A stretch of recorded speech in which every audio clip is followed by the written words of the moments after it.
Brought to you by Biz Analyst by Khata Book.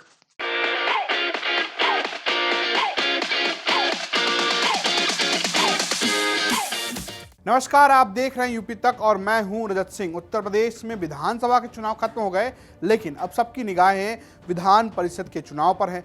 36 सीटों पर चुनाव होने थे, लेकिन 9 सीटें बीजेपी पहले ही जीत गई, यानी कि कुल बची 27 सीटें और इन्हीं 27 सीटों पर मतदान हो चुके हैं। सबकी निगाह बीजेपी की ओर है, क्योंकि बीजेपी सरकार में भी है और पूर्ण बहुमत के साथ जो सरकार बनाई है, ऐसे में सबको लगता है कि बीजेपी इस एमएलसी चुनाव में भी भारी बहुमत के साथ जीत दर्ज कर सकती है।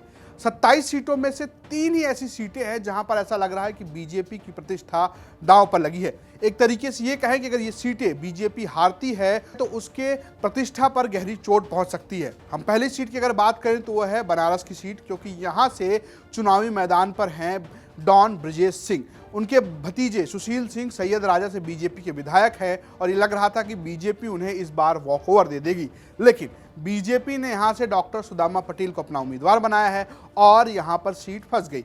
अब ब्रजेश सिंह बनाम बीजेपी की जो पॉलिटिक्स है वो सबसे कांटे की दिख रही है, क्योंकि एक तो ये खुद पीएम नरेंद्र मोदी का गढ़ है, यानी बनारस का जो इलाका है वहां से मोदी सांसद रहे हैं। ऐसे में अगर यहां पर ब्रजेश सिंह अपना करिश्मा दिखाते हैं, उनकी पत्नी जो यहाँ से चुनाव लड़ रही हैं, ब्रजेश सिंह खुद जेल में बंद हैं, उनकी पत्नी यहाँ से चुनावी मैदान में है अन्नपूर्णा सिंह, अगर वो चुनाव जीत जाती हैं तो बीजेपी को काफ़ी गहरा झटका लगेगा।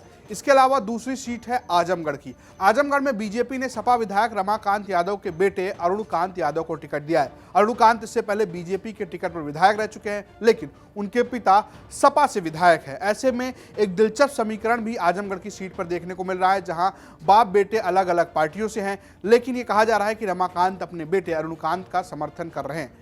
लेकिन यहां पर असली खेल बीजेपी के बागी प्रत्याशी ने कर दिया है। यहां पर बीजेपी के एमएलसी रहे यशवंत सिंह ने अपने बेटे ऋषु सिंह को निर्दलीय मैदान में उतार दिया है। ऐसे में ये जो बीजेपी की जो प्रतिष्ठा है यहां पर भी दांव पर लग गई है। हालांकि आजमगढ़ सपा और अखिलेश यादव का गढ़ भी है, तो समाजवादी पार्टी भी इस सीट पर अपनी निगाह बनाकर रखे हुए है। समाजवादी पार्टी के टिकट पर यहां पर राकेश कुमार यादव और कुड्डू मैदान में है। इसके अलावा अमरेश और सिकंदर प्रसाद कुशवाहा भी निर्दलीय उम्मीदवार के तौर पर मैदान में है। ऐसे में आजमगढ़ भी बीजेपी के लिए एक प्रतिष्ठा वाली एमएलसी की सीट है।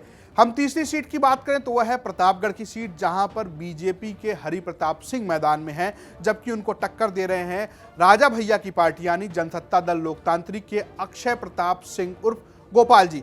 अब अक्षय प्रताप इससे पहले 5 बार एमएलसी रह चुके हैं, तो ऐसे में उनकी जो साख है या उनकी जो पकड़ है वो इलाके में बहुत अच्छी खासी है। और राजा भैया की जो पार्टी है उसके 2 विधायक हैं, जिला पंचायत अध्यक्ष भी राजा भैया की पार्टी का है। इसके अलावा ये कहा जा रहा है कि प्रमोद तिवारी और मोना मिश्रा जो विधायक हैं रामपुर खास से, उनका भी समर्थन राजा भैया के प्रत्याशी को है। ऐसे में बीजेपी के लिए बड़ी चुनौती होगी कि वो प्रतापगढ़ की सीट जीत पाए। अगर बीजेपी प्रतापगढ़ की सीट नहीं जीतती है तो भी एक तरीके से बीजेपी की तरफ आरोप लग सकता है कि वो राजा भैया को लेकर एक सॉफ्ट रुख रखती है। हालांकि यहाँ पर समाजवादी पार्टी भी महत्वपूर्ण भूमिका निभा रही है। जिस तरीके से गुलशन यादव ने कुंडा में राजा भैया को टक्कर दी थी, ऐसे में सपा के प्रत्याशी के ऊपर भी सबकी निगाह होगी। सपा ने यहाँ से विजय यादव को मैदान में उतारा है। इसके अलावा जनसत्ता दल लोकतांत्रिक को भी एक बगावत झेलनी पड़ी, जहाँ पर केएन ओझा निर्दलीय उम्मीदवार के तौर पर मैदान में है, जो कभी राजा भैया के साथ ही रहा करते थे।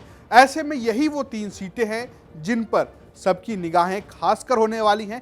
इसके अलावा जिस तरीके से रामपुर में बगावत हुई है, फर्रुखाबाद की सीट जहां पर शिवपाल यादव का प्रभाव है, और लखनऊ जहां से सुनील कुमार साजन चुनाव लड़ रहे हैं, इन सीटों पर भी लोगों की निगाह होगी और देखने वाली बात होगी क्या आजमगढ़, बनारस और प्रतापगढ़ बीजेपी जीत पाती है या नहीं। ये तो रही बात हार या जीत की, लेकिन एमएलसी चुनाव की मतगणना 12 तारीख को होगी। ऐसे में एमएलसी चुनाव का पल पल की अपडेट आपको यूपी तक पर देखने को मिलेगा, तो बने रहिए यूपी तक के साथ। नमस्कार।